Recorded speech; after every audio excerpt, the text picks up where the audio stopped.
Le trajet de retour de Portland avait duré 3 heures. Les épaules de Sutton Erroer lui faisaient mal après avoir aidé sa sœur Rowan à déménager ses affaires dans le nouvel appartement. Son camion sentait encore le carton et les produits d'entretien. Il s'engagea dans son allée, remarquant la BMW de Marie, de travers dans le garage, un pneu sur le rebord en béton. Il attrapa sa veste sur le siège passager et se dirigea vers la porte d'entrée. De l'extérieur, la maison paraissait normale. Bardage blanc, volets noirs, et parfaitement taillé que Marie insistait pour entretenir. Chaque chose à sa place, tout comme il se doit. Sutton tourna la clé dans la serrure et poussa la porte. Le silence le frappa d'abord.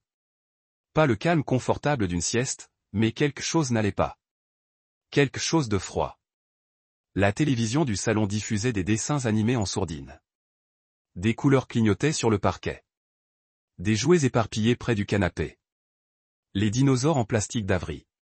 Son éléphant en peluche préféré. Des crayons sans leur capuchon. Puis il la vit. Avery gisait immobile sur le tapis entre la table basse et le canapé. Son petit corps formait un point d'interrogation, les genoux repliés, un bras tendu vers ses jouets. Elle portait la robe violette à imprimer licorne, celle qu'elle avait supplié de porter ce matin-là. Ses cheveux blonds s'étalaient sur le tapis comme un rayon de soleil. Avery. Sutton laissa tomber sa veste et traversa la pièce en 3 enjambées. Il s'agenouilla près de sa fille, les mains tremblantes en lui touchant l'épaule. Sa peau était chaude, mais sa respiration était superficielle et irrégulière. Avery, bébé, réveille-toi. Elle ne répondit pas. Ses paupières battirent, mais restèrent closes. Marie, appela Sutton en direction de la cuisine. Marie, il y a un problème avec Avery. La glace tinta contre les vitres de la cuisine. Des pas se rapprochèrent, lents et posés. Marie apparut dans l'embrasure de la porte, un verre de vin à la main, toujours vêtue de sa tenue de yoga du matin. Ses cheveux noirs tirés en arrière en une queue de cheval parfaite, pas une mèche de travers. Elle fait toujours ça, dit Mara. Sa voix avait le même ton qu'elle utilisait pour parler de la météo. Elle est inutile. Disparaît déjà. Sutton fixa sa femme. Les mots flottaient dans l'air comme de la fumée. Que as-tu dit? Marie but une gorgée de vin. Tu m'as entendu. Elle est inconsciente. Marie, notre fille est inconsciente par terre et tu bois du vin. Elle dramatise. Elle s'est endormie en jouant. Les enfants font ça. Sutton colla son oreille contre la poitrine d'Avery. Son rythme cardiaque semblait régulier, mais sa respiration l'inquiétait. Trop lente. Trop superficielle. Il sortit son téléphone et composa le 911. 911, quelle est votre urgence? Ma fille de 3 ans est inconsciente. J'ai besoin d'une ambulance au 4427 Maple Ridge Drive à Beaverton. Respire-t-elle? Oui, mais à peine. Elle ne se réveille pas. Monsieur, j'envoie des ambulanciers chez vous. Restez en ligne avec moi. Quand l'avez-vous trouvée comme ça? Tout à l'heure. Je suis rentré et je l'ai trouvée par terre dans le salon. Marie leva les yeux au ciel et retourna vers la cuisine. La glace dans son verre cliquetait à chaque pas. Monsieur, y a-t-il quelqu'un d'autre à la maison avec vous? Ma femme. Sutton regarda vers la cuisine où Marie avait disparu. Elle était là quand c'est arrivé. D'accord. Les ambulanciers sont à 3 minutes. Ne bougez pas votre fille. Réagit-elle au bruit ou au toucher? Sutton serra doucement la main d'Avery. Avery, papa est là. Tu m'entends? Rien. Ses doigts restèrent mous dans sa paume. Aucune réponse. La voix de l'opératrice resta calme et professionnelle. Ce n'est rien. Les secours sont presque là. Votre fille a-t-elle été malade récemment? Fièvre, vomissement, changement de comportement? Pas de fièvre. Mais Sutton hésita. Comment expliquer ce qu'il avait remarqué? La façon dont Avery semblait parfois léthargique après le déjeuner. La façon dont elle parlait moins. La façon dont elle sursautait quand Marie haussait la voix. Elle était plus fatiguée ces derniers temps, dormait plus que d'habitude. Y avait-il des médicaments à la maison? Tout ce qu'elle aurait pu prendre, rien qu'elle ne puisse atteindre. Nous gardons tout sous clé. Les sirènes hurlaient au loin, de plus en plus fortes. Sutton restait à genoux près d'Avery, une main sur son front, l'autre agrippée à son téléphone. Son pouls battait fort contre ses côtes, mais son esprit avait retrouvé cet état de concentration qu'il avait porté pendant ses études de droit, dans les affaires difficiles, dans toutes les crises qu'il avait mis à l'épreuve. Cet instant allait tout changer. Il le sentait jusqu'au plus profond de lui-même. La sirène s'arrêta devant sa maison. Des pas lourds s'approchèrent de la porte d'entrée. « Monsieur, les ambulanciers sont à votre porte. Vous pouvez raccrocher. » Sutton raccrocha et ouvrit la porte avant qu'il ne puisse frapper. 2 ambulanciers se tenaient sur son porche, un grand homme noir aux tempes grisonnantes et une jeune femme aux cheveux roux courts. Tous 2 portaient des sacs de matériel et se déplaçaient avec une efficacité éprouvée. « Je suis Dane Holloway, dit l'homme. Voici mon partenaire Jamie. Où est votre fille? Dans le salon. Par ici. Dne suivit Sutton dans la maison tandis que Jem récupérait du matériel dans l'ambulance. Les yeux de Dne balayèrent la scène. Les jouets éparpillés, la télévision éteinte, la silhouette immobile d'Avery sur le tapis. Il posa son sac et s'agenouilla près d'elle. « Depuis combien de temps est-elle comme ça ?» demanda Dne en sortant un stéthoscope. « Je ne sais pas. Je viens de rentrer et je l'ai trouvée. Peut-être 20 minutes. » Dne ausculta le cœur et les poumons d'Aver, puis examina ses pupilles avec une lampe stylo. Son geste resta doux mais précis. Il leva les bras d'Avery, examinant ses poignets et ses avant-bras. Son expression changea presque imperceptiblement. Sa fille est-elle tombée récemment? Des accidents ou des blessures? Pas à ma connaissance. Ma femme était là avec elle toute la journée. Dne poursuivit son examen, vérifiant les jambes et les chevilles d'Avery.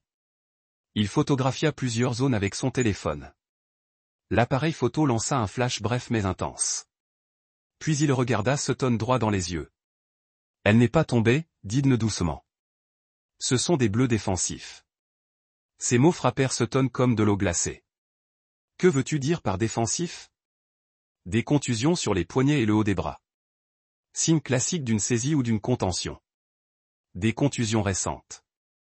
Peut-être vieilles d'un jour ou 2. Jem revint avec une civière et du matériel de surveillance supplémentaire. Elle commença à fixer des sondes à la poitrine d'Avery pendant que Dne se préparait en 4 lignes. Il faut l'emmener à l'hôpital. Dne. Également payer une indemnisation pour les frais médicaux, les frais de thérapie et les honoraires d'avocat, pour un total de 47 000 $. Balev s'est approché de la table de l'accusé. Marie s'est levée lentement, les jambes tremblantes. Madame Bor, avez-vous quelque chose à dire devant ce tribunal? Marie a regardé Sutton droit dans les yeux pour la première fois depuis le début du procès. Son regard ne trahissait ni excuse, ni regret, ni instinct maternel. J'aurais dû être plus prudente, a-t-elle dit doucement. Ni désolée d'avoir blessé Avery, ni regrettée de la douleur qu'elle avait causée. Juste désolée d'avoir blessé Avery. Été pris. L'expression du juge Martinez s'est assombrie. Cette phrase est définitive. La cour est ajournée. La salle d'audience a éclaté de bruit alors que les membres des médias se précipitaient vers la sortie. Sutton est resté assis, regardant Balev conduire son ex-femme dans des chaînes. Elle aurait 57 ans lors de sa libération. Avery aurait 27 ans, une femme adulte de sa propre vie. Marie manquerait tout. Premier jour d'école, lycée, diplôme, collège, carrière, mariage, petits-enfants. Elle avait choisi de l'argent sur des moments, la cupidité sur l'amour. Le choix qui lui a tout coûté. 2 ans plus tard, Sutton et Avery se tenaient dans la cuisine de leur nouvelle maison à Bend, en Oregon. Des vues sur la montagne s'étendaient au-delà des fenêtres et les pins entouraient la propriété. Pas de voisins assez proches pour entendre crier. Pas de placard sombre pour cacher les enfants. Pas de passe pour les hanter. Avery, maintenant 7 ans, a aidé à faire des sandwichs pour leur voyage de randonnée. Elle avait grandi 3 ans depuis le procès et avait perdu toutes les traces de l'enfant retiré effrayant, elle avait été 3. La thérapie avait aidé, mais elle avait surtout guéri à la stabilité de routine et à l'amour inconditionnel. Papa, pouvons-nous à nouveau visiter la cascade? Bien sûr, nous avons toute la journée. Rowan est sortie du garage transportant des chaises de camping et une glacière. Elle avait déménagé à Bend 6 mois après le procès, achetant une maison à 10 minutes. Elle a été la sauvegarde légale du gardien et le contact d'urgence pour tout ce qui est important. Prêt pour l'aventure, Rowan a demandé à Avery. J'ai apporté mon appareil photo pour prendre des photos de la faune. Ils ont chargé le camion et se sont dirigés vers la tête du sentier. Pendant la route, Avery a bavardé sur l'école, les amis et sa prochaine fête d'anniversaire. Préoccupation normale de 7 ans. Aucune mention des hôpitaux ou des salles d'audience ou des placards verrouillés. À la tête du sentier. Ils ont rejoint d'autres familles à partir de leur randonnée du samedi. Avery a avancé sur le chemin, son énergie illimitée et son rire portant à travers la forêt. Sutton et Rowan marchaient plus lentement, profitant de la paix et de la montaire. Elle va bien, a observé Rowan. Mieux que bien. Elle prospère. Un contact pour Marie? Aucun. Et il n'y en aura pas. L'ordonnance de non-contagion est permanente. Ils ont atteint la chute de la cascade où Avery mettait déjà en place sa caméra pour la photographie phonique. Une famille de cerfs a effleuré dans la prairie en dessous et les faucons ont encerclé au-dessus. Papa regarda Avery appeler avec enthousiasme. Une famille de cerfs comme nous. Tout comme nous. Un cerf de papa s'occupant du cerf bébé, les gardant en sécurité. Sutton a rejoint sa fille à l'Overlook, enroulant un bras autour de ses épaules. Le cerf s'est déplacé à travers la prairie sans crainte, protégé par son environnement et sa structure familiale. C'est vrai, petite fille. C'est ce que font les familles. Ils se tiennent en sécurité. Voulez-vous toujours me garder en sécurité? Toujours. Alors qu'il regardait les cerfs paisiblement ci-dessous, le téléphone de Sutton bourdonnait d'un texte du détective Thorne. Je pensais que vous devriez savoir. Marie s'est vue refuser une revue précoce des libérations conditionnelles. Elle purgera la phrase complète. Sutton a supprimé le message sans répondre. Marie appartenait au passé maintenant. Son avenir se tenait à côté de lui, pointant avec enthousiasme prochaine aventure. Papa, pouvons-nous revenir le week-end prochain? Nous pouvons revenir chaque week-end si vous le souhaitez. Vraiment? Vraiment? Nous avons tout le temps du monde. Ils ont passé l'après-midi à faire de la randonnée, à photographier la faune et à construire des souvenirs qui auraient des décennies. À l'approche du soir, ils sont rentrés chez eux dans leur maison dans les montagnes, entourés de beauté et de paix. C'est heure du coucher. Avery lui a posé une question nocturne. Maman reviendra-t-elle jamais? Sutton a glissé les couvertures autour des épaules de sa fille. Non, bébé, elle ne peut pas, et elle ne le fera plus jamais. Bon, dit Avery endormi. J'aime notre famille telle qu'elle est maintenant. Moi aussi. Sutton éteint les lumières et se tenait dans l'embrasure de la porte, regardant Avery dériver vers le sommeil. Aucune peur dans sa respiration, aucune tension dans sa posture, juste le reste paisible d'un enfant qui se sentait complètement en sécurité. À l'extérieur, le vent s'est déplacé à travers les pins et les étoiles sont apparues au-dessus des montagnes. Demain apporterait de nouvelles aventures, de nouveaux souvenirs, de nouveaux moments de bonheur. Le passé a été enterré et l'avenir s'étendait comme une route ouverte. Sutton en avait un. Pas par la chance ou la chance, mais par la détermination, l'épreuve et l'amour inébranlable d'un père protégeant son enfant. Marie avait sous-estimé cet amour, et cela lui avait coûté tout ce qu'elle espérait gagner. Répondit Santé et Sciences. Ils ont un service d'urgence pédiatrique.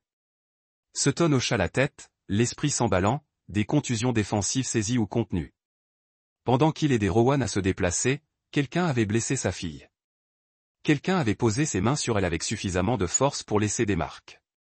Marie apparut dans l'embrasure de la porte du salon, un verre de vin à la main. Tout cela était-il vraiment nécessaire? Elle s'était endormie en jouant. Dne regarda Marie, puis de nouveau Sutton. Son regard transmettait un message que Sutton comprenait parfaitement, tout documenté. Pendant que Dne et Jem chargeaient Avery sur la civière, Sutton sortit son téléphone et commença à prendre des photos. La disposition du salon, les jouets éparpillés, l'endroit où il avait trouvé Avery. Chaque détail qui pourrait compter plus tard. Que faites-vous? Demanda Marie. On s'assure qu'on se souvienne de tout, dit Sutton. Il photographia le verre de vin qu'elle tenait à la main, horodaté à 16h23, un mardi après-midi. Au cas où les médecins auraient besoin de savoir, Marie serra les lèvres, mais ne dit rien. Monsieur, on est prêt pour le transport. Dne appela de la porte d'entrée. Sutton rangea son téléphone dans sa poche et suivit les ambulanciers dehors. Les voisins s'étaient rassemblés sur leur porche et sur les trottoirs, attirés par les sirènes et les gyrophares. Madame Chan, la voisine, fit un signe de la main hésitant. Les Johnson, d'en face, se tenaient dans leur allée et observaient. « Bien, dit-il. Je vous appellerai quand on saura quelque chose. » Les portes de l'ambulance se refermèrent. James surveillait les signes vitaux d'Avery tandis que ne contactait l'hôpital par radio. Sutton tenait la main libre de sa fille, guettant son visage pâle pour déceler tout signe de conscience. Son état est stable, dit Dne. Son rythme cardiaque et sa tension artérielle sont bons, mais ses pupilles sont encore lentes. Ça pourrait être une commotion cérébrale. Ça pourrait être autre chose. Ça pourrait être autre chose, comme quoi? Difficile à dire sans examen complémentaire. Ça pourrait être une réaction aux médicaments. Ça pourrait être de l'épuisement.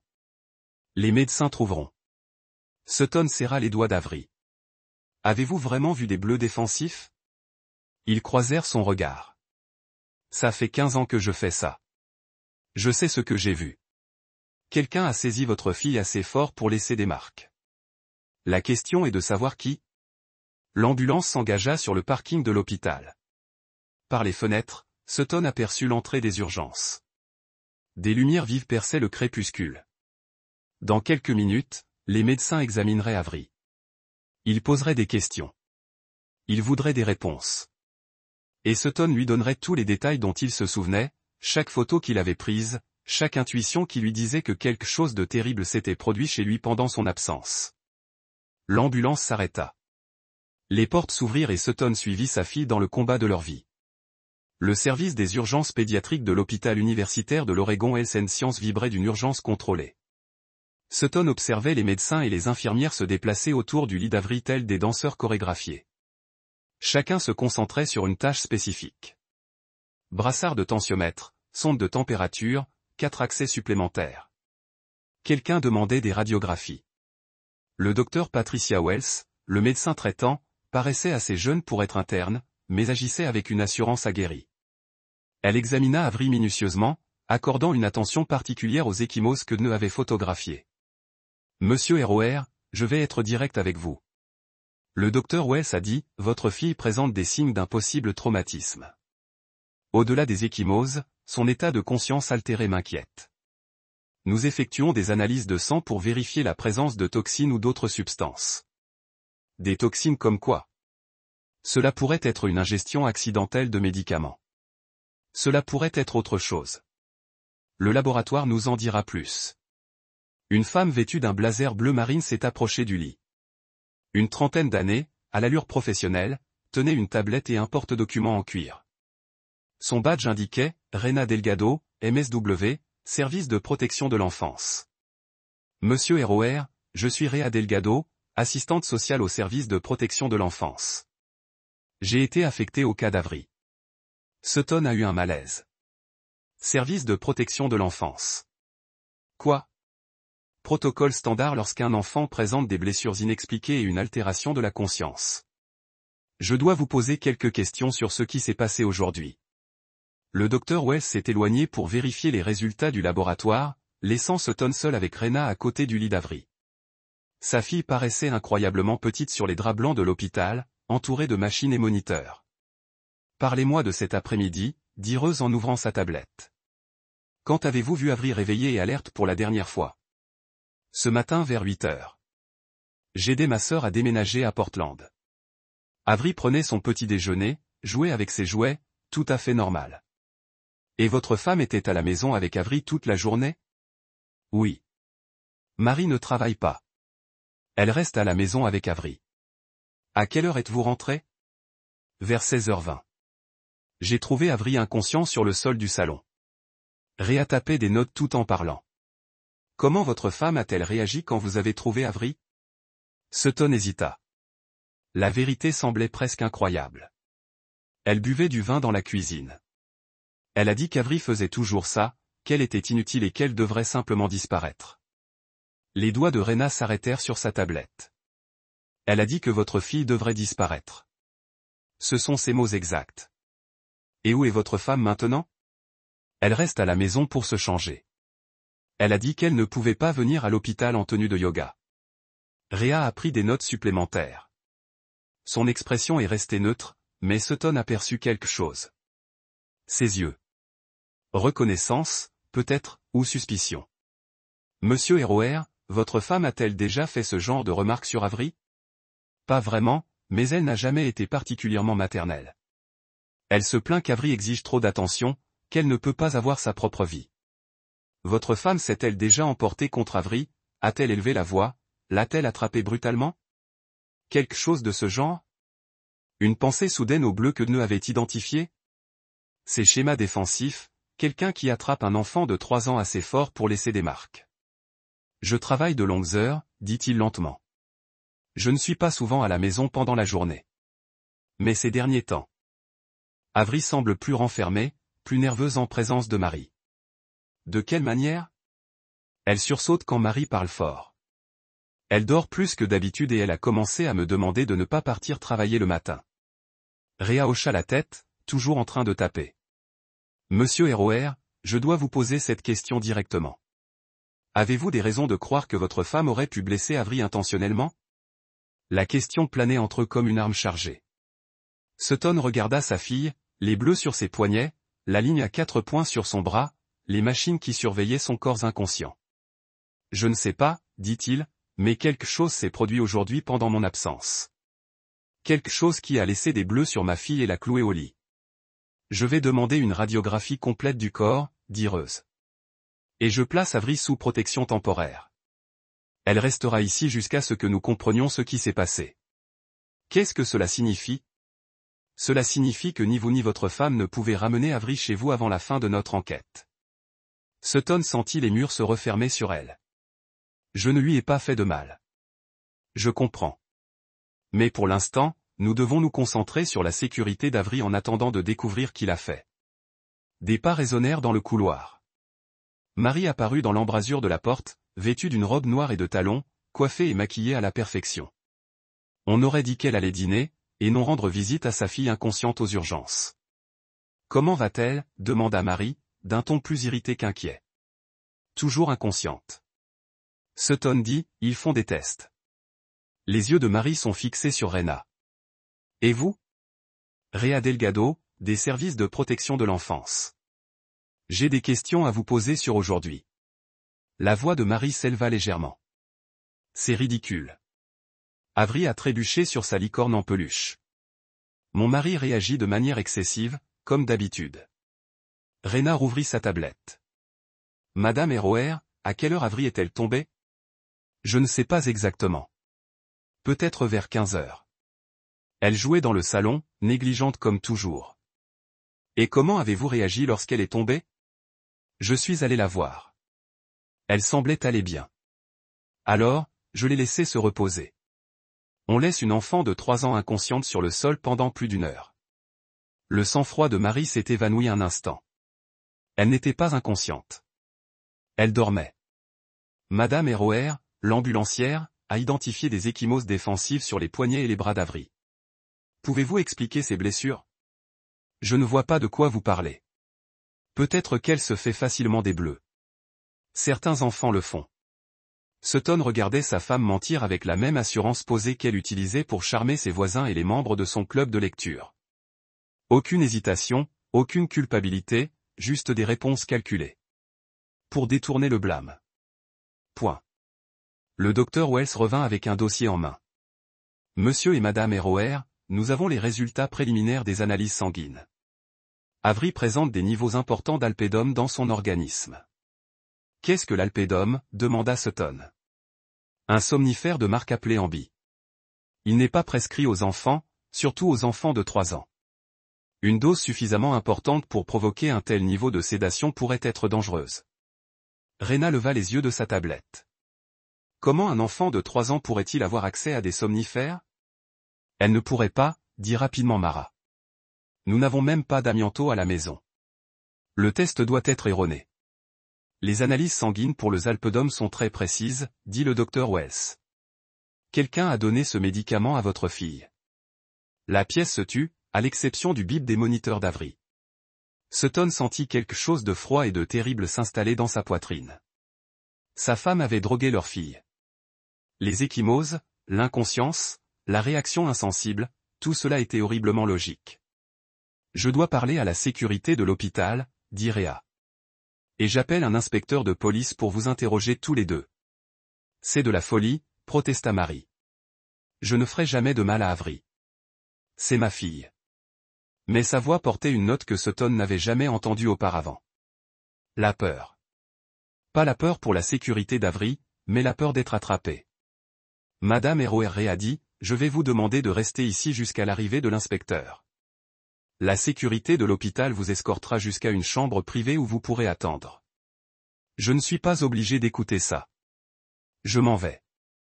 En fait, vous devez m'écouter. Avery est maintenant sous protection. Tenter de partir pourrait entraîner des accusations supplémentaires. 2 agents de sécurité apparurent dans l'embrasure de la porte, comme télépathes.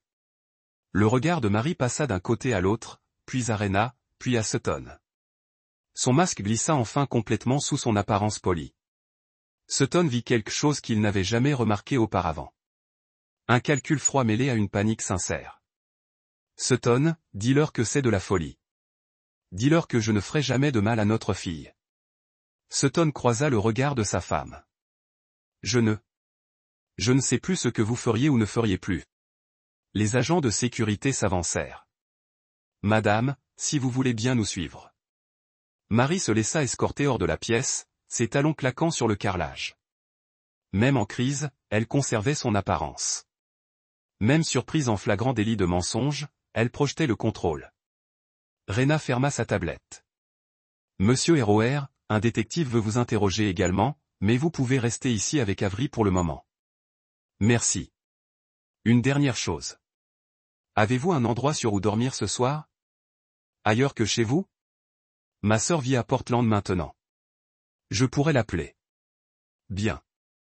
Je vous recommande de rester loin de chez vous jusqu'à ce que nous puissions l'analyser comme une scène de crime potentielle. Scène de crime. Les mots frappèrent Sutton comme des coups. Sa maison, son mariage, sa famille, tout cela bâti sur des mensonges qu'il avait été trop aveugle ou trop occupé pour voir. Il tira une chaise près du lit d'Avery et prit sa petite main dans la sienne. Ses doigts étaient chauds maintenant, et sa respiration semblait plus profonde. Les moniteurs affichaient des signes vitaux stables. « Je suis là, petite fille », murmura-t-il.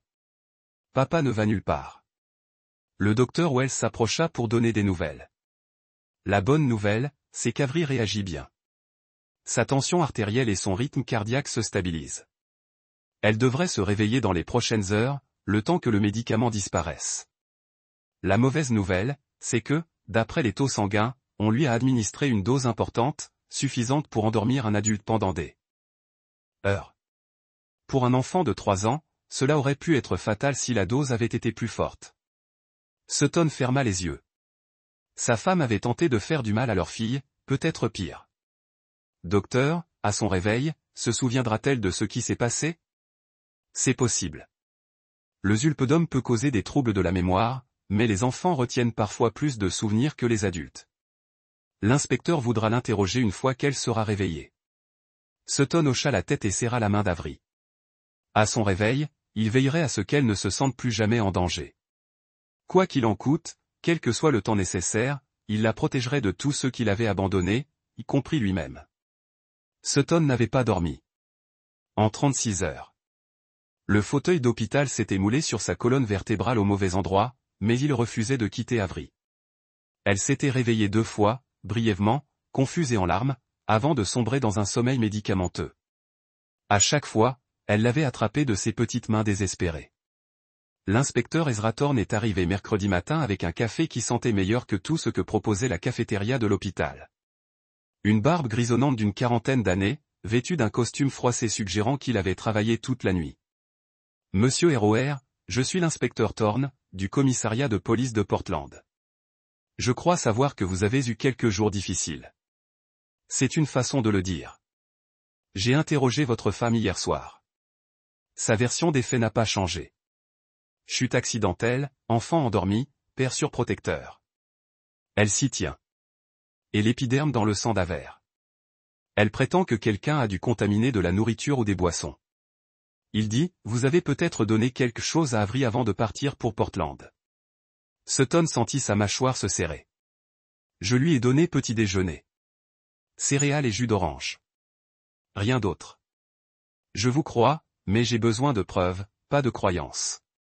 Parlez-moi de votre système de sécurité domestique, système d'alarme basique, détecteur de mouvement, contact de porte. Rien d'extraordinaire. Des caméras? Brusquement, pause. Attendez, oui. Caméra de sonnette intelligente. Et nous avons installé quelques caméras intérieures l'année dernière après des cambriolages dans le quartier. Où sont les caméras intérieures? Dans le salon, la cuisine et le couloir à l'étage. Marie a insisté pour les garder pendant mes déplacements professionnels. L'inspecteur Thorne s'est penché. Sont-elles toujours actives? À ma connaissance, elles se téléchargent automatiquement sur le cloud. Monsieur ROR, réfléchissez bien. Votre femme était-elle au courant pour le stockage cloud? Aurait-elle supprimé des images? L'esprit de Sutton s'emballa. Le système de sécurité se résumait à ses mots de passe de domaine, ses paramètres, sa gestion du stockage. Marie n'avait montré aucun intérêt pour les aspects techniques. Elle voulait juste se sentir en sécurité pendant ses déplacements. Elle ignorait peut-être l'existence du système de sauvegarde. Les caméras enregistrent localement dans le cloud. Même si quelqu'un supprimait les fichiers locaux, les sauvegardes cloud seraient conservées. Pouvez-vous y accéder? Ces fichiers d'ici? Avec mon ordinateur portable? Oui. Prends ton ordinateur portable. Sutton a appelé sa sœur Rowan, qui a accepté d'apporter son ordinateur portable. Elle est arrivée 1 heure plus tard, portant non seulement l'ordinateur, mais aussi un petit sac de voyage. Je me suis dit que tu aurais besoin de vêtements propres, a dit Rowan. Comment va Avery? Elle va mieux, elle est plus souvent réveillée. Le médecin pense qu'elle sera complètement réveillée cet après-midi. Rowan a examiné son visage endormi. Elle a l'air si petite. Rowan, il faut que je te dise quelque chose. L'analyse de sang a révélé la présence de zolpidem dans son organisme. Quelqu'un l'a droguée. Quoi? Qui l'aurait fait? Le visage de Rowan est devenu pâle. Marie, on n'en est pas sûr. C'est pourquoi on a besoin des images de sécurité. L'inspecteur Thorne a installé l'ordinateur portable de Sutton sur la table de la chambre d'hôpital. Peux-tu accéder aux images de lundi? Commencer vers midi et progresser. Sutton s'est connecté au portail web des systèmes de sécurité. L'interface a affiché les images des caméras de tous les lieux, avec les horodatages et les options d'enregistrement. Il a sélectionné la date de lundi et a commencé par la caméra du salon à midi. La vidéo montrait Avery jouant avec ses dinosaures tandis que Marie, assise sur le canapé, consultait les informations de son téléphone. Une scène domestique normale. Sutton avança rapidement dans l'heure qui suivit. Toujours la même chose. Avery se déplaçait dans la pièce, construisant avec des blocs, bavardant avec ses jouets. Marie leva à peine les yeux de son téléphone. À 13h47, quelque chose changea. Marie se leva brusquement et se dirigea vers Avery, qui disposait des dinosaures en cercle. Le son capta la voix de Marie, aigre et colérique. Arrête de faire ce bruit. J'en ai marre de t'écouter. Avery leva les yeux. Désolé, maman. Désolé ne résout rien. Tu es toujours désolé. Marie attrapa le poignet d'Avery et la tira vers le couloir. Avery trébucha, essayant de suivre les longues foulées de sa mère. Elles disparurent du champ de la caméra du salon. Passage à la caméra du couloir. L'inspecteur Thorne dit doucement que les mains de Sutton tremblaient alors qu'il se dirigeait vers la caméra du couloir à l'étage. L'horodatage indiquait 13h49. Marie entraîna Avery dans l'escalier, toujours en lui tenant le poignet. En haut, elle ouvrit la porte du placard, un petit espace sans fenêtre où l'on rangeait le linge et les décorations de Noël. Entre et tais-toi, dit Marie en poussant Avery dans le placard. Maman, je n'aime pas le noir. Je me fiche de ce que tu aimes. Marie claqua la porte du placard et s'éloigna. La caméra du couloir continua d'enregistrer. Aucun bruit à l'intérieur du placard. Aucun mouvement, juste Avery enfermé dans le noir. Rowan halta. Elle avait enfermé une enfant de 3 ans dans un placard. Continuez à surveiller, dit l'inspecteur Thorne d'un ton sombre. Et, 14h23. Marie revint. Elle ouvrit une porte de placard et Avery en sortit en sanglotant. Marie attrapa sa fille par le bras et la tira en bas. La caméra du salon les capta à nouveau à 14h25. Marie traîna Avery jusqu'à la cuisine, hors de portée de la caméra du salon, mais la caméra de la cuisine capta la suite. Marie ouvrit un placard et sortit un petit flacon de médicaments. Elle versa de la poudre blanche dans un gobelet, puis ajouta du jus du réfrigérateur. Elle remua le mélange avec une cuillère, tapota le bord du gobelet avec la cuillère et tendit le tout à Avery. « Bois ça. »« Je n'ai pas soif. »« Peu importe. »« Bois tout. » Avery prit la tasse à deux mains et commença à boire. L'heure indiquait 14h31. C'est le Alpes-d'Homme. L'inspecteur Thorne a dit qu'elle droguait sa propre fille. Ils regardèrent Avery finir son jus. Au bout de 20 minutes, elle commença à se déplacer plus lentement. À 15h, elle bâillait et se frottait les yeux. Marie la ramena au salon et la plaça sur le tapis près de ses jouets. « Joue tranquillement », lui ordonna Marie. « Maman a besoin de calme. » À 15h17, Avery s'effondra parmi ses dinosaures. La même position que Sutton l'avait trouvée 2 heures plus tard. Marie vérifia une fois qu'Avery était inconsciente, puis retourna sur le canapé avec un verre de vin frais. Elle passa l'heure suivante à lire un magazine tandis que sa fille restait immobile sur le sol. Le silence retomba dans la pièce, à l'exception de la respiration douce d'Avery et du bip des écrans. Sutton fixait l'écran de son ordinateur portable, observant. Sa femme tournait calmement les pages d'un magazine tandis que leur fille gisait, droguée et inconsciente, à 2 mètres de là. « Faites des copies de tout », dit l'inspecteur Thorne.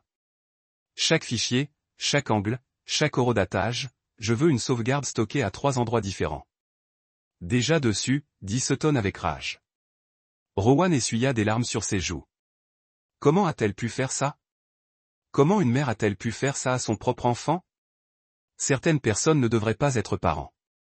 L'inspecteur Thorne dit, la question est maintenant de savoir si c'était la première fois. Que voulez-vous dire?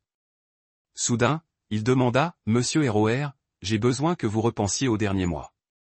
Toutes maladies inexpliquées, somnolence inhabituelle, changement de comportement chez Avery pouvant suggérer des maltraitances persistantes. Sutton repensa à des souvenirs récents.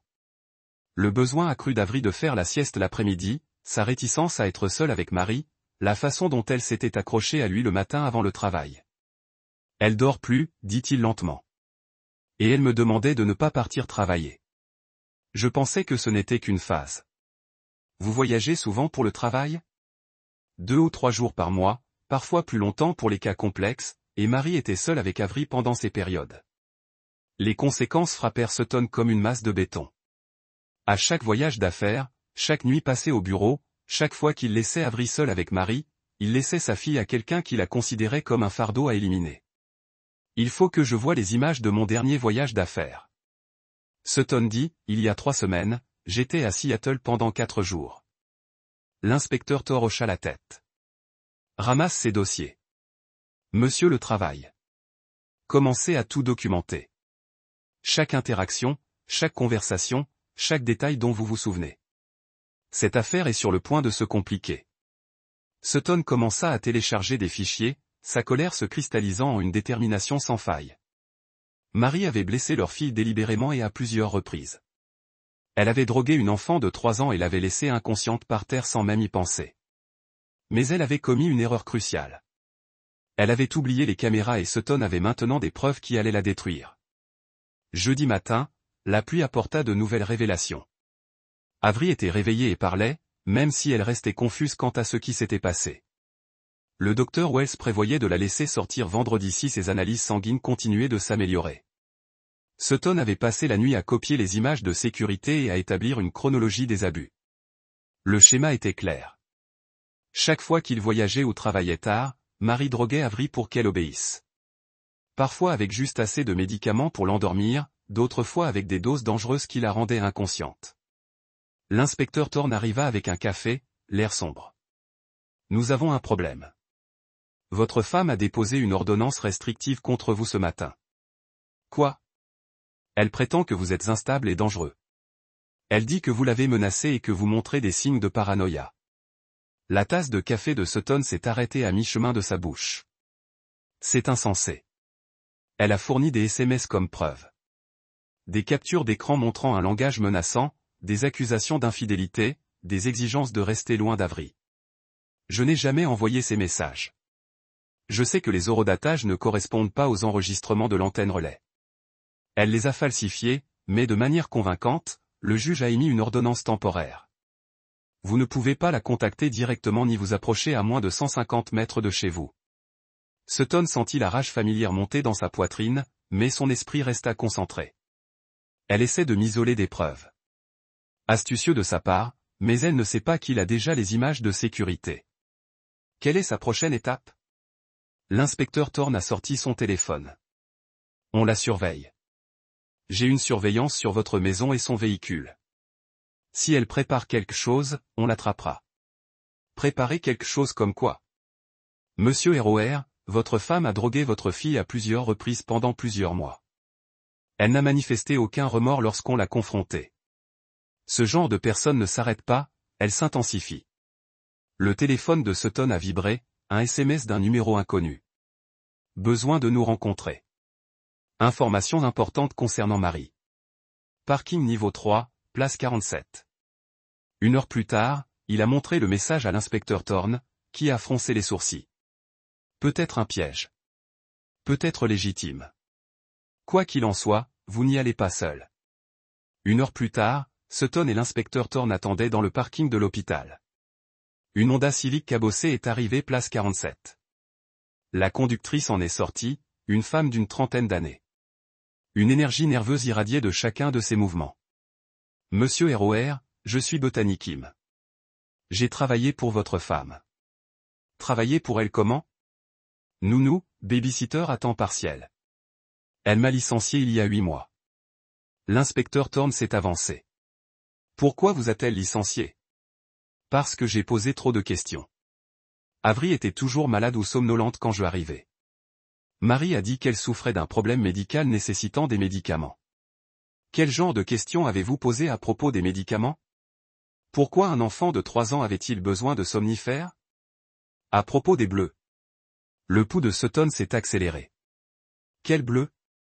De petits bleus, généralement cachés par ses vêtements. Sur ses bras, son dos. Quand j'ai interrogé Marie à ce sujet, elle a dit qu'Avery était maladroite, mais qu'il ne ressemblait pas à des bleus d'accident. L'inspecteur Thorne a sorti son carnet. Pourquoi vous manifestez-vous maintenant? J'ai vu le reportage sur l'hospitalisation d'Avery. Je ne pouvais plus me taire. Avez-vous des preuves?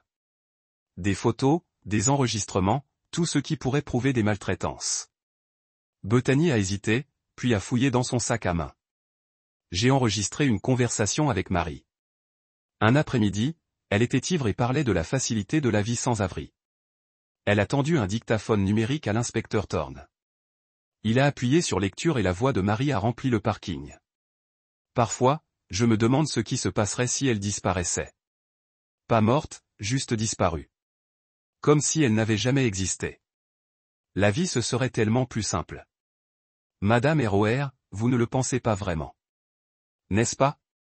Savez-vous ce que c'est que d'avoir un enfant qui gâche tout?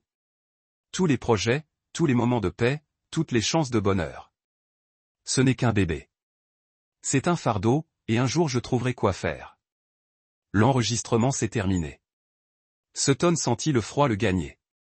Quand cela a-t-il été enregistré? Demanda l'inspecteur Thorne. Il y a 6 mois, 2 semaines avant qu'elle ne me vire. Pourquoi l'avez-vous gardé? L'assurance. Je me doutais que quelque chose n'allait pas, mais j'avais besoin de ce travail. Je me suis dit qu'un jour, vous auriez besoin de preuves. Sutton termina. Bethany hocha la tête. Monsieur ROR, je suis désolé de ne pas avoir parlé plus tôt. J'avais peur. Vous parlez maintenant. C'est l'essentiel.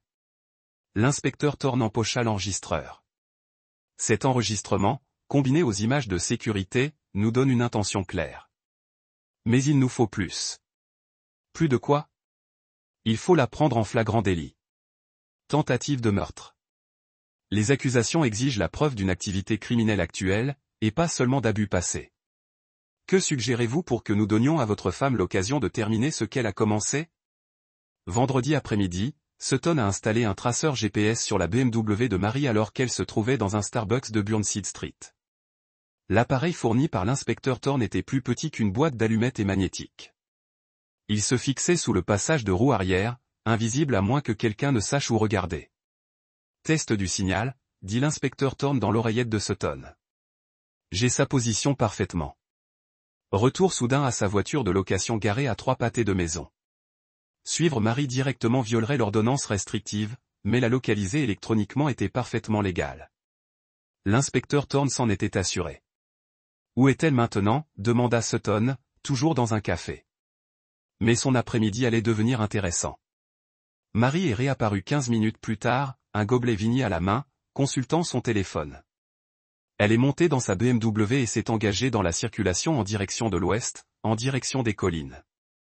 Elle avance. L'inspecteur Thorne a communiqué par radio, prenant Canyon Road. En direction de Forest Grove. Sutton suivit le signal du traceur sur son application mobile, restant à plusieurs kilomètres derrière. Marie roula pendant 30 minutes avant de tourner sur le parking du Timber Lodge, un bar faiblement éclairé qui accueillait les buveurs de l'après-midi et ceux qui ne voulaient pas être trouvés. Choix intéressant, observa l'inspecteur Thorne. Sutton se gara de l'autre côté de la rue, observant l'entrée du bar avec des jumelles. Mara resta assise dans sa voiture pendant 10 minutes, attendant apparemment quelqu'un. Un pick-up rouge s'arrêta à côté de sa BMW. Le conducteur en sortit, un homme grand et mince, aux cheveux bruns négligés et à l'énergie nerveuse. Vérifiez les plaques d'immatriculation de ce camion, dit Sutton. Déjà sur le véhicule. Immatriculé Tal Benwick. Âgé de 34 ans. Antécédents judiciaires, possession de drogue et violence conjugale. Comment Marie connaît-elle quelqu'un comme ça? Bonne question. Voyons voir. Marie et Lial entrèrent ensemble dans le bar. Soudain, il attendit 5 minutes, puis les suivit à l'intérieur. Le Timber Lodge était exactement comme il l'avait imaginé, bois sombre, lumière tamisée, et une odeur de bière éventée. Cigarette. Il choisit une banquette dans le coin du fond, assez près pour observer, mais assez loin pour ne pas être reconnu. Marie et elle étaient assis à une petite table près du bar. Même dans la pénombre, Sutton percevait la tension entre eux. Marie se pencha en avant, murmurant avec urgence.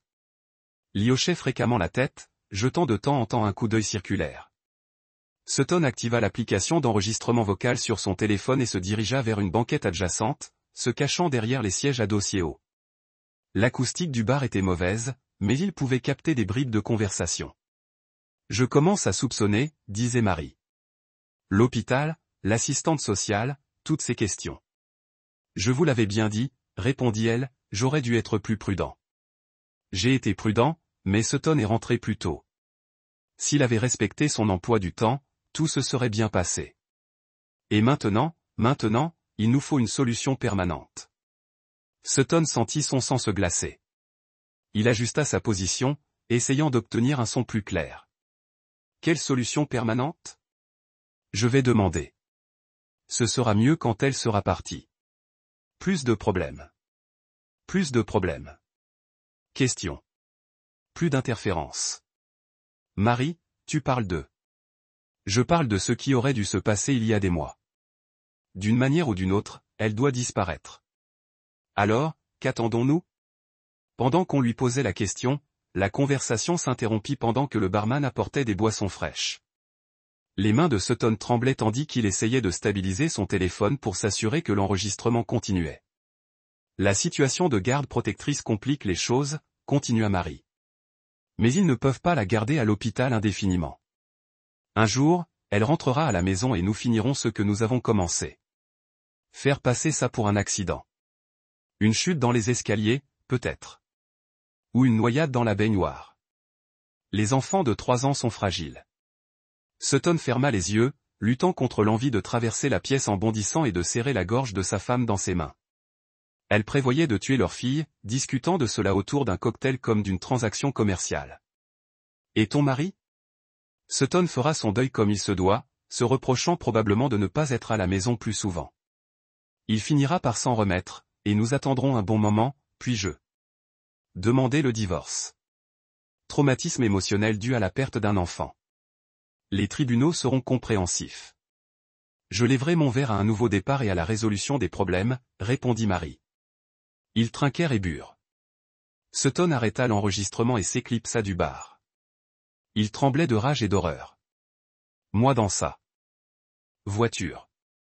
Il appela immédiatement l'inspecteur Thorne. J'ai tout compris. Sutton a tout dit. Permission, complot, intention de commettre un meurtre. Audio clair. Assez clair. Elle prévoit de tuer Avery à la fin de la garde à vue. Envoyez-moi le dossier. Je vais obtenir un mandat d'arrêt contre eux. Combien de temps cela prendra-t-il? 24 heures, peut-être moins. En attendant, éloignez-vous de votre femme. On s'occupe de ça. Sutton raccrocha et s'assit dans sa voiture, observant Mary et Lial par la fenêtre du bar. Il riait maintenant, détendu et confiant. Il pensait avoir abordé tous les angles, anticipé tous les obstacles, mais c'était sans compter sur un père prêt à remuer ciel et terre pour les protéger. Sa fille. Il ne s'attendait pas à des équipements de surveillance et d'enregistrement. Il n'avait pas prévu que leur propre arrogance deviendrait une preuve. Mary avait fait son choix. Sutton allait maintenant faire son samedi matin. Sutton arriva à l'hôpital et trouva Rena Delgado qui l'attendait dans la chambre d'Avery. Sa fille était réveillée et coloriait un cahier, le visage plus radieux qu'il ne l'avait été depuis des jours. « Papa !» Avery courut vers lui, lui entoura les jambes de ses petits bras. « Salut, ma petite fille. Comment vas-tu ? » « Mieux. » Mademoiselle Rhea m'a apporté de nouveaux crayons. Rhea sourit, mais son expression trahissait l'inquiétude. « Monsieur ROR, nous devons parler de la suite. Le docteur Wells veut libérer Avery cet après-midi. Où ira-t-elle ? En famille d'accueil d'urgence jusqu'à ce que le tribunal détermine la garde définitive. C'est temporaire, mais nécessaire compte tenu de l'enquête en cours. » Sutton s'agenouilla près du lit d'Aver. « Mon chéri, tu vas rester chez des gens très gentils pendant quelques jours, pendant que papa s'occupe de choses importantes. Peux-tu venir aussi ?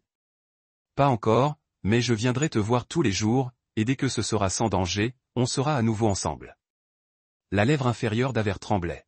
« Je ne veux pas aller avec des inconnus. Je sais, mais tu te souviens comme tu as été courageuse quand les médecins t'ont fait une prise de sang ? J'ai besoin que tu sois à nouveau courageuse. Peux-tu faire ça pour papa ? » Elle hocha la tête, cependant. Des larmes coulèrent sur ses joues. Rena toucha l'épaule de Sutton.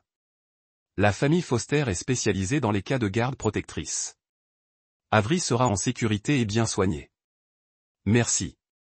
Il y a autre chose. Ta femme appelle l'hôpital pour demander à voir Avery. Elle est très insistante. Que lui as-tu dit ? Que toutes les visites doivent être approuvées au préalable par les services de protection de l'enfance et supervisées par la sécurité de l'hôpital. Elle ne l'a pas bien pris. Le téléphone de Sutton vibra, un SMS de l'inspecteur Thorne lui ayant répondu. Nous avons un problème. Le maire a porté plainte contre toi, affirmant que tu avais fabriqué des preuves et proféré des menaces. Le juge veut voir les deux parties lundi matin. Qu'est-ce qu'il y a ? Demanda Rhea en voyant son expression. Complications juridiques.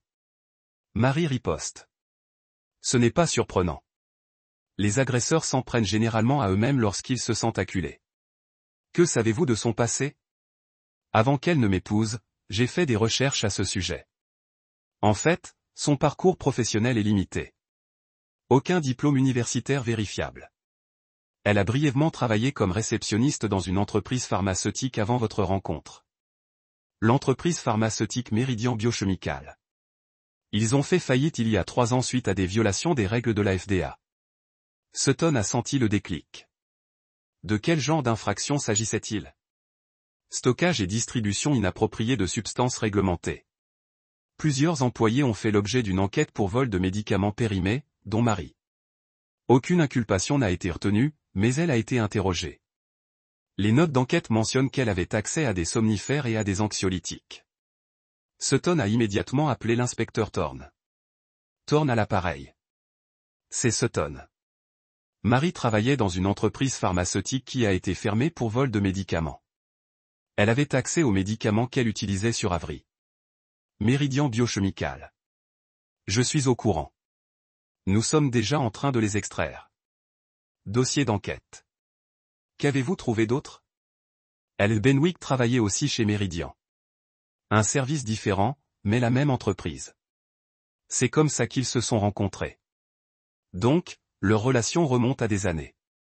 Plus longtemps que votre mariage. En fait, ils étaient déjà en couple avant votre arrivée. La révélation a frappé Sutton comme un éclair. Vous dites? Je dis que votre femme vous a épousé pour des raisons qui n'avaient rien à voir avec l'amour. D'après les documents financiers que nous examinons, elle et lui planifiaient quelque chose de ce genre depuis longtemps. Planifier quoi exactement? Une fraude à l'assurance, au minimum. Votre police d'assurance vie désigne Marie comme bénéficiaire principale. S'il vous arrivait quelque chose à Avery et à vous, elle hériterait de tout. Sutton s'est assis lourdement. Ils allaient nous tuer tous les deux. C'est notre théorie de travail. Tuer Avery d'abord. Faire passer ça pour un accident. Ensuite, arranger quelque chose pour vous. Peut-être un suicide de chagrin.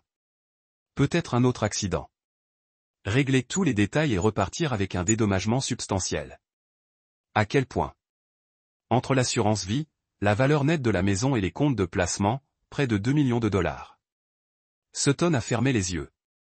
Son mariage, sa famille, toute sa vie avait été une arnaque élaborée. Marie ne l'avait jamais aimé, ni lui ni Avery. Il n'était que des obstacles entre elle et une fortune. Inspecteur, quel est notre calendrier maintenant? Lundi matin, vous et Marie comparaîtrez devant le juge Martinez concernant l'ordonnance restrictive. Je serai là avec les dossiers de preuve pour le procureur et l'avocat de la défense. Et ensuite, nous déclencherons le piège. Donnez à votre femme et à son petit ami assez de cordes pour se pendre. Quel genre de piège? Le genre qui les mène tous les deux en prison fédérale pour complot en vue de commettre un meurtre. Lundi matin, l'audience au tribunal a duré 3 heures. Le juge Martinez a examiné les preuves des deux parties, les SMS fabriqués de Marie et les enregistrements audio et les vidéos de surveillance de l'inspecteur Thorne. La décision du juge a été rapide et décisive. L'ordonnance restrictive est levée, a annoncé le juge Martinez. De plus, je rends une ordonnance de garde d'urgence plaçant l'enfant mineur sous protection dans l'attente de la procédure pénale. L'avocate de Marie, une femme élégante en tailleur coûteux, a immédiatement protesté. Votre honneur, ma cliente s'est vue refuser l'accès à sa fille pendant 6 jours. Viole ses droits parentaux. Maître, les droits parentaux de votre cliente sont supplantés par des preuves de mise en danger d'enfants et de complot en vue de commettre des coups et blessures. L'ordonnance est maintenue. Sutton a observé le visage de Marie tout au long de l'audience. Elle a gardé un sang-froid parfait, jouant le rôle de la mauvaise mère avec une performance digne d'un Oscar, mais son regard trahissait une toute autre histoire. Un calcul froid mêlé à un désespoir grandissant. À l'extérieur du palais de justice, l'inspecteur Thorne a pris Sutton à part. Nous sommes prêts à passer à l'étape suivante. Les services de protection de l'enfance organisent une visite surveillée entre Marie et Avery, où se trouve le chalet de location au bord du lac de Los Angeles, à Forest Grove. Emplacement isolé, accès limité, idéal pour la surveillance. Vous voulez utiliser ma fille comme appât? Nous voulons donner à votre femme assez de cordes pour se pendre. Le chalet sera entièrement surveillé. Caméra, audio, localisation GPS. Dès qu'elle s'approchera d'Avery, nous la rattraperons. Et si quelque chose tourne mal, ce ne sera pas le cas. Nous aurons 20 agents postés autour de la propriété. Votre fille sera plus en sécurité qu'elle ne l'a jamais été. Moi. Sutton étudia le visage de l'inspecteur Thorne. Que me cachez-vous? Votre femme et Lala ont fait des achats. Des bâches en plastique, de l'eau de javel, des pelles.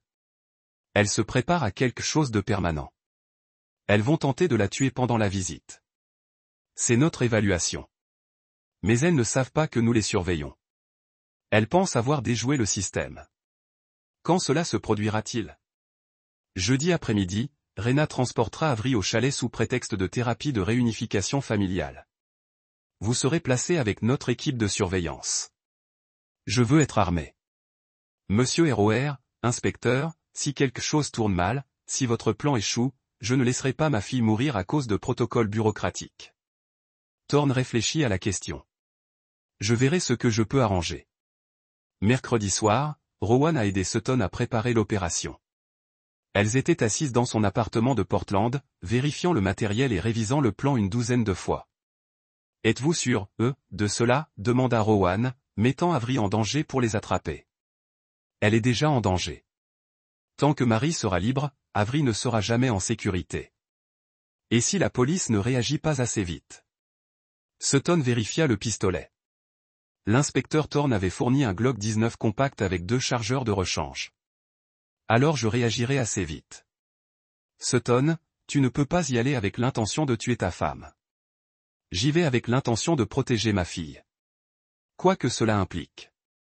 Rowan hocha lentement la tête. Alors je viens avec toi. Absolument pas. C'est aussi ma nièce, et tu auras besoin de renfort si les choses tournent mal. Rowan, je suis clean, soudain, sobre depuis 18 mois. J'ai les idées claires et les mains sûres. Tu ne feras pas ça seul. Jeudi après-midi, gris et froid arrivèrent. L'équipe de surveillance se positionna autour de la cabane de Lee, une modeste structure en a entouré de pins et surplombant un petit lac. L'inspecteur Thorne établit un poste de commandement dans une camionnette garée à 800 mètres. Toutes les unités en position. Thorne contacta par radio. Le véhicule cible approchait. La BMW de Marie sillonnait la route forestière, suivie par le véhicule des services de police de Rena. Les 2 voitures étaient garées à côté du pick-up rouge de L. Aux jumelles, Sutton observait sa femme sortir de sa voiture, portant un petit sac à dos et des chaussures de randonnée au lieu de ses talons habituels. Elle est habillée pour un travail manuel, observa Sutton. Il nota, toutes les unités restent en position jusqu'à mon signal. Rena escorta Avery hors du véhicule des services de police jusqu'à la cabane. La fille de Sutton paraissait incroyablement petite dans le vaste décor forestier. Elle portait une veste rose et portait son éléphant en peluche, celui qui l'avait accompagnée à l'hôpital. L'éléphant contenait une caméra cachée fournie par l'équipe technique de l'inspecteur Thorne. Les signaux audio et vidéo sont actifs. Le spécialiste des messages textes rapporta, nous avons un signal clair depuis l'intérieur de la cabane. Sur les écrans, ils regardaient Marie s'agenouiller et enlacer Avery avec une chaleur apparente. Leur performance digne d'un Oscar continua. Maman, tu m'as tellement manqué, dit Marie. Sa voix portait parfaitement dans le microphone caché. Tu me manques aussi, maman. On va passer un merveilleux après-midi ensemble. Juste toi, moi et oncle Lyle. Avery semblait incertain. Qui est oncle Lyle? Un ami très spécial de maman. Il a hâte de te rencontrer. Lyle sortit de l'arrière-salle du chalet avec une photo de ce qui semblait être un jus de fruits. Il avait visiblement fait un effort pour paraître discret, vêtements propres, rasé de près, sourire amical. Tu dois être Avery, dit elle, ta mère m'a tellement parlé de toi. Bonjour, dit Avery doucement, restant près de Rena. J'ai préparé un jus spécial rien que pour toi. Ton parfum de pomme préféré. Le sang de Sutton se glaça. Ils vont la droguer à nouveau. À toutes les unités, prêt, ordonna l'inspecteur Thorne. Qu'il fasse le coup. Rena l'examina. Regardez. Madame Roer, je reviens dans 2 heures pour venir vous chercher. N'oubliez pas, cette visite est supervisée et surveillée. Bien sûr, nous allons passer un agréable moment. Rhea quitta la cabane et se dirigea rapidement vers son véhicule. Une fois parti, l'attitude de Marie changea immédiatement. La façade maternelle chaleureuse disparut, remplacée par une froide efficacité. Bois ton jus, Avery. Je n'ai pas soif. Bois-le quand même. Tandis qu'elle tendait le gobelet à Avery. À travers la caméra, Sutton pouvait voir des résidus de poudre blanche sur le bord du gobelet. Maman, ça a un drôle de goût. Finis le tout. Jusqu'à la dernière goutte. Mais je ne veux pas. Je me fiche de ce que tu veux. Bois le jus maintenant. Avery se mit à pleurer, mais porta le gobelet à ses lèvres. Sutton attrapa sa radio. J'y vais. Il la drogue en ce moment. Négatif. Maintenez la position. Il faut les prendre en flagrant délit, pas seulement les sédatifs. Elle a 3 ans et elle ira bien. La dose ne fera pas de mal. Elle et Will interviennent avant qu'ils ne causent des dommages permanents. Sur le moniteur, Avery finit son jus et rendit la tasse vide à Lial. Quelques minutes plus tard, elle se mit à bâiller et à se frotter les yeux. J'ai sommeil, maman. C'est bien, ma puce. Très bien. Marie guida Avery vers un canapé près de la cheminée. Repose-toi ici quelques minutes. Veux-tu rester avec moi? Bien sûr, ma puce. Maman ne va nulle part. Avery se blottit sur le canapé, serrant son éléphant en peluche contre elle. La caméra cachée offrait une vue parfaite de la pièce tandis que Marie et Lial se dirigeaient vers la cuisine. Combien de temps avant qu'elle ne s'évanouisse complètement, demanda-elle doucement. 20 minutes, peut-être moins. Ensuite, nous pourrons la déplacer vers le lac. Et après ça, nos problèmes seront résolus. Noyade tragique. Une mère désemparée n'a pas pu sauver sa fille à temps. Et l'enquête? Ils trouveront une femme accablée de chagrin dont la fille s'est enfuie malgré toutes les précautions. Aucune preuve d'acte criminel. Personne à blâmer, sauf le destin. Elle hocha la tête. Et se dirigea vers un placard près de la porte arrière. Il en sortit plusieurs objets. Des bâches en plastique, de la corde et des parpaings. Bon sang, murmura l'inspecteur Thorne. Ils vont lester son corps. Sutton se dirigeait déjà vers la cabane. Je n'attends plus. Sutton reprit immédiatement sa position. Ma fille ne meurt pas pour votre affaire. Rowan le suivit à travers la forêt. Tous deux se dirigèrent silencieusement vers l'entrée arrière de la cabane. Sutton entendit Marie et tout en discutant de logistique à travers les murs fins. Assurez-vous qu'il n'y a pas de blessures défensives. Vérifiez s'il y a des traces de lutte. Le corps doit avoir l'air complètement naturel. Sutton atteignit la porte arrière et testa la poignée. Déverrouillé. Il sortit son pistolet et fit signe à Rowan de rester derrière lui. Point sur la radio. La voix de l'inspecteur Thorne grésillait avec urgence. Toutes les unités entrent maintenant. Répétez. Toutes les unités entrent maintenant. Sutton poussa la porte et entra dans la cabane. Marie se tenait au-dessus du corps inconscient d'Avery, tenant un sac en plastique, tandis qu'il enroulait une corde autour de la parpaing.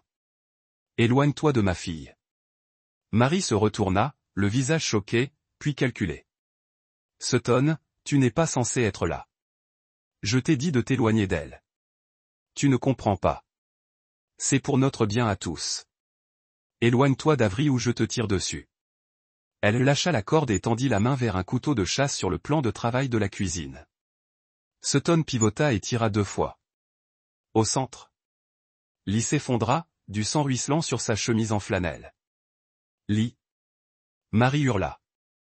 Tu es la prochaine si tu ne t'éloignes pas de ma fille. Marie leva les mains mais ne bougea pas. Sutton, écoute-moi. On peut arranger ça. On peut partager l'argent de l'assurance. Disparaître ensemble. Prendre un nouveau départ. Il n'y a pas de « nous ». Il n'y en a jamais eu. Je t'aime. J'aime Avery. J'étais juste confuse, effrayée. On peut arranger ça. Tu as drogué notre fille et tu as prévu de la noyer. Tu appelles ça de l'amour. Les sirènes de police hurlèrent devant la cabane. Des bottes tonnèrent sous le porche. Police de Portland. Personne ne bouge. L'inspecteur Thorne a fait irruption par la porte d'entrée, arme au poing, suivi de 6 agents en tenue tactique. Ils ont rapidement ratissé la pièce et sécurisé les lieux. Pendant que Benwick est à terre, Thorne a rapporté. Suspect décédé. Marie et Roer, vous êtes en état d'arrestation pour complot en vue de commettre un meurtre, mise en danger d'enfants et tentative d'homicide. C'est insensé, protesta Marie tandis que les policiers lui menottaient les mains dans le dos. Mon mari a tiré sur un innocent. C'est lui qui devrait être arrêté. Madame, vous avez le droit de garder le silence, commença un policier. Je veux mon avocat. C'est un piège. Ils ont dissimulé des preuves.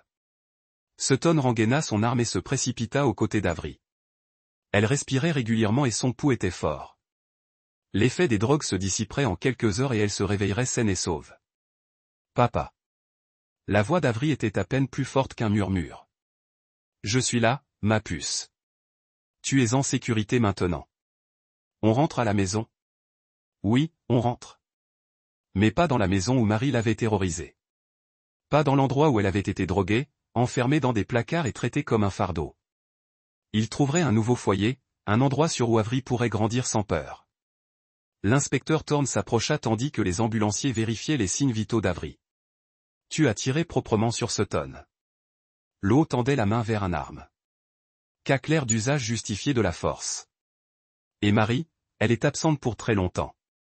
Nous avons tout enregistré, l'administration de drogue, le complot pour meurtre, le complot.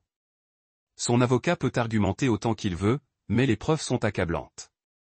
Sutton a porté Avery vers l'ambulance, la tête appuyée contre son épaule. Marie observait la scène depuis l'arrière d'une voiture de police, son masque enfin tombé.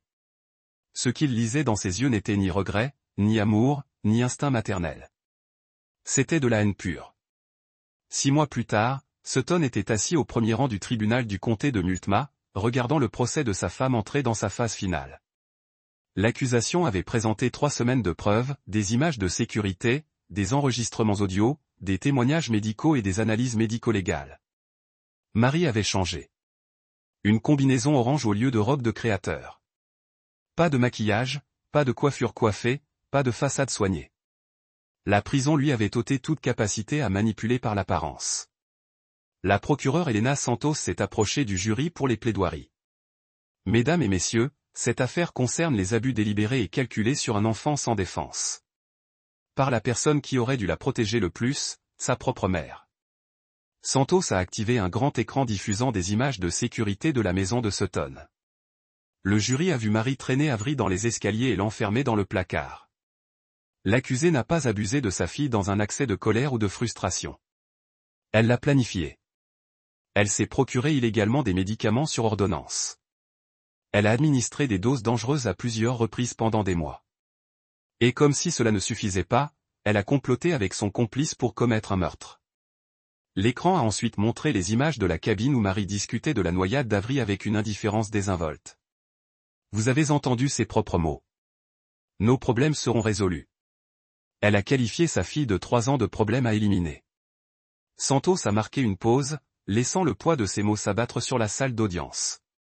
La défense veut vous faire croire qu'il s'agissait d'une mère aux prises avec une dépression postpartum.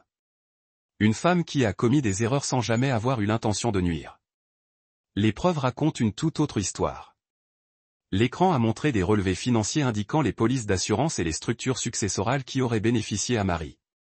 Il n'a jamais été question de dépression ou d'insuffisance maternelle. Il s'agissait de l'avidité. 2 millions de dollars valaient plus pour l'accusé que la vie de sa fille. Santos retourna à sa table et récupéra un petit sac contenant le gobelet dans la cabine. L'analyse médico-légale révéla des résidus de zolpidem dans ce gobelet, le même médicament que celui retrouvé dans le sang d'Avery ROR. L'accusé avait préparé cette boisson spécialement pour rendre sa fille inconsciente avant de la tuer. Le jury paraissait sombre. Plusieurs membres avaient eux-mêmes des enfants, et les preuves les affectaient clairement. Le complice de l'accusé, Benwick, aurait pu appuyer sur la gâchette ou maintenir l'enfant sous l'eau. Mais ne vous y trompez pas, Marie ROR était l'architecte de ce complot. Elle l'avait recruté. Elle avait planifié l'exécution. Elle aurait bénéficié du résultat. Santos fit face au jury pour sa déclaration finale. Avery ROR survécut parce que son père rentra tôt un mardi après-midi. Si Sutton ROR avait suivi son emploi du temps habituel, sa fille serait morte aujourd'hui. L'accusé comptait sur la routine.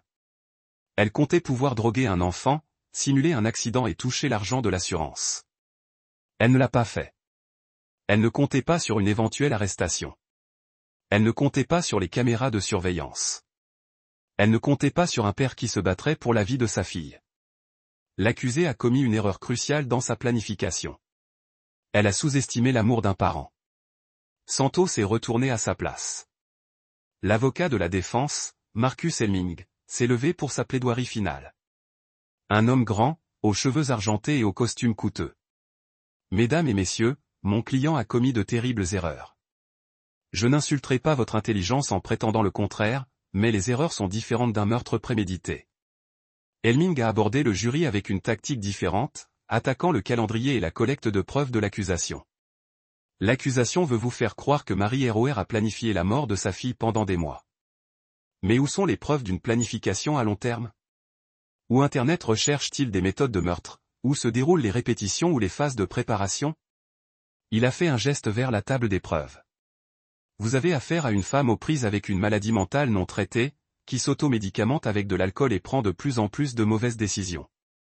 Ajoutez à cela un petit ami instable avec un casier judiciaire, et vous avez la recette du désastre, mais pas meurtre prémédité.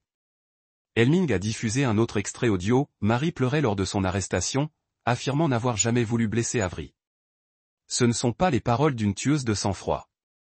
Ce sont celles d'une femme qui a perdu le contrôle, qui a fait de terribles choix, mais qui n'a jamais eu l'intention de tuer son propre enfant.